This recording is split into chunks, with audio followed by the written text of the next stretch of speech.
Hi friends, welcome to our channel Gruhalakshmi. అందరికీ నమస్కారం. ఈరోజు మన ఛానల్లో పూరి జగన్నాథ్ రథయాత్రని చూద్దాము.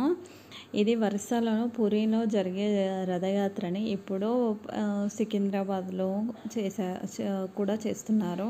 ఇది హైటెక్ సిటీలో ఉన్న పూరి జగన్నాథ టెంపుల్. ఇక్కడ మొత్తం చెక్కతోటనే నిర్మించారు. ఇది మేము 2 years బ్యాక్ వెళ్ళి అక్కడ దర్శనం చేసుకున్నాము.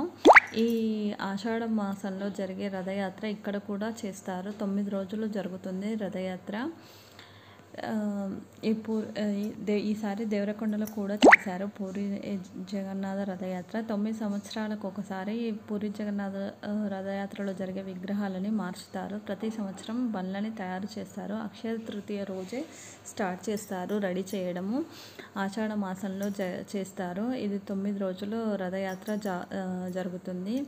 ఒక్కొక్క రథంలో ఒక్కొక్క దేవుణ్ణి ఊరేగింపు చేస్తారు. 9 రోజులకి మళ్ళీ దేవుళ్ళని ఆలయానికి చేరుకుంటాయి.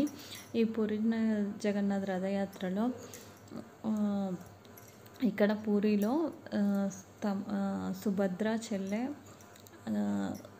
ఇలా ఉంటారు. సతీ సమేతంగా ఉండరు, అన్న చెల్లెలు అలా ఉంటారు. ఇక్కడ విగ్రహాలు చెక్కతో తయారు చేయబడతాయి. 9 సంవత్సరాలకు ఒకసారి ఆ చెక్కతో తయారు చేసిన విగ్రహాలని మార్చుతారు. 9 రోజులు తర్వాతనే గర్భాలయానికి చేరుకుంటాయి. 9 రోజులు ఊరేగింపుల్లో ఉంటాయి. ఇక్కడ ఊరేగింపుకి లక్షలాది జనాన్ని వస్తారు. అక్కడ పూరిలో జరిగిన విధంగానే ఊరేగింపు సికింద్రాబాద్లో జరుగుతుంది. హైటెక్ సిటీలో ఉన్న పూరి జగన్నాథ్ టెంపుల్ దగ్గర జరుగుతుంది. ఈ సంవత్సరం దేవరకొండలో చేశారు. ఈ రథం ఉత్సవంలో చాలామంది భక్తులు పాల్గొంటారు. ఈ రథాలకు కూడా పేర్లు ఉంటాయి. ఒక్కొక్క రథానికి ఒక్కొక్క పేరు ఉంటుంది. ఇక్కడ దేవరకొండలో జరిగిన ఊరేగింపులో ఈ పిల్లలు ఇలా వేషాలు వేసుకొని నాట్యాలు అన్నీ చేశారు.